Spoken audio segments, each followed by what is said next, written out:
42 साल मुझे लड़ते हो गया, फिर एक बार दो हाथ हो जाए उसमें कहाँ न उनका बल बढ़ गया है न मेरी कोई ताकत छीनी। इस तरह की घटना अभी जो सामने आई है उसको देखते हुए हर नागरिक की सुरक्षा करना सरकार का प्रारंभ। नमस्कार, आप देख रहे हैं न्यूज़ फॉर नेशन और मैं स्वाति पांडे आपके साथ। इस वक्त की बड़ी खबर औरंगाबाद से निकलकर सामने आ रही है, जहां आपको बताया जदयू के पूर्व विधायक रणविजय सिंह ने नक्सलियों के साथ दो हाथ करने की चुनौती दी है।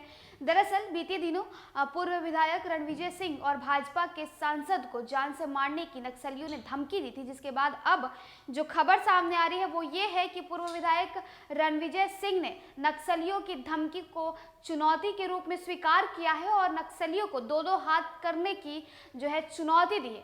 दरअसल नक्सलियों ने एक बाज़ाब्ता चिट्ठी लिख करके पूर्व विधायक और सांसद को धमकी दी थी, जिसके बाद जो पूर्व विधायक है उन्होंने इस धमकी को चुनौती के रूप में स्वीकार किया है। औरंगाबाद में नक्सली संगठन भाकपा माओवादी की तरफ से पर्चा साध कर औरंगाबाद भाजपा सांसद सुशील कुमार सिंह तथा गोह के पूर्व विधायक रणविजय सिंह को जान से मार डालने की धमकी दिए जाने के मुद्दे पर दोनों ने अपने अपने अंदाज में प्रतिक्रिया दी है।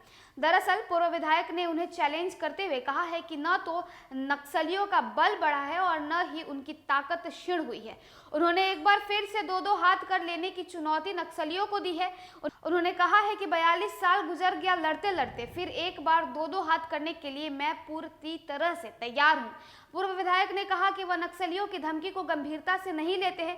ये लोग भटके हुए हैं जो पर्चा साध कर सिर्फ अपनी दुकान चलाते हैं, इससे मुझे कोई फर्क नहीं पड़ता है। वहीं सांसद ने अपनी प्रतिक्रिया में नक्सलियों को मुंहतोड़ जवाब दिया है और कहा है कि सरकार को अपने स्तर से इसकी जांच अवश्य करानी चाहिए। तो देखिए, बीते दिनों भाजपा के सांसद और आपको बताएं कि जदयू के पूर्व विधायक रणविजय सिंह को नक्सलियों ने बाज़ाब्ता पर्चा साध कर जान से मारने की धमकी दी थी, जिसके बाद दोनों नेताओं ने अपनी अपनी तरह से प्रतिक्रिया दी है। तो वहीं अगर हम बात करें जदयू के पूर्व विधायक की, तो उन्होंने कहा है कि 42 साल गुजर गए इन नक्सलियों से मुझे लड़ते लड़ते, और आज भी मेरे हड्डियों में उतने ही दम है। आज भी मैं उनके धमकी को चैलेंज के रूप में स्वीकार करता हूं और आज भी दो हाथ करने के लिए मैं पूरी तरह से तैयार हूं। तो वहीं दूसरी तरफ अगर बात करें भाजपा के सांसद की, तो उन्होंने कहा है उन्होंने नक्सलियों को चैलेंज दे दी है और कहा है कि सरकार इनके खिलाफ कार्रवाई करेगी और सरकार ही इन्हें जवाब देगी। तो देखिए,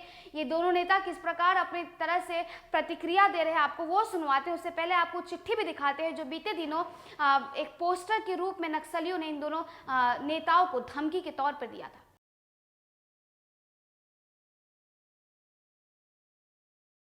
ये लोग भटके हुए लोग हैं और ये लोग जो धमकी देते हैं पर्चा साट कर, तो ये अपना दुकान चलाने के लिए देते हैं। तो मैं इनके धमकी को सहर्ष स्वीकार करता हूं और इनके हर चुनौती का जवाब देने के लिए मैं 24 घंटा तैयार हूं। 42 साल मुझे लड़ते हो गया, फिर एक बार दो हाथ हो जाए उसमें कहाँ न उनका बल बढ़ गया है न मेरी कोई ताकत छीन हुई है। वैसे सुरक्षा तो है मेरे पास, लेकिन इस तरह की घटना अभी जो सामने आई है उसको देखते हुए हर नागरिक की सुरक्षा करना सरकार का प्रारंभ है। और सुरक्षा, ये लॉ एंड ऑर्डर, ये राज्य का विषय है। तो राज्य सरकार को अपने तौर पर इसकी समीक्षा करते हुए, इसकी गंभीरता को देखते हुए और इसकी सत्यता का पता लगाते हुए अपने तौर पर कार्रवाई करनी चाहिए। तो चिट्ठी आपने देखा और उनकी प्रतिक्रियाओं को भी सुना। तो देखिए, दोनों नेता जो है अपनी तरफ से प्रतिक्रिया दे दिए हैं, जिसमें जदयू के पूर्व विधायक रणविजय सिंह ने चैलेंज के रूप में इसे स्वीकार किया है और कहा है कि मैं दो हाथ करने के लिए तैयार हूं। तो इस वक्त की जो बड़ी खबर निकलकर सामने आ रही थी वो औरंगाबाद से थी, जहां औरंगाबाद में नक्सली एक बार फिर से, ऐसा लग रहा है कि नक्सली एक बार फिर से जो है वो उग्र हो गए हैं और इन नक्सलियों ने भाजपा विधायक को और इन नक्सलियों ने भाजपा सांसद को और जदयू के पूर्व विधायक को जान से मारने की धमकी दी थी। तो चलिए, इस खबर में बस इतना ही। और वीडियोस और अपडेट्स के लिए आप देखते रहे न्यूज़ फॉर नेशन।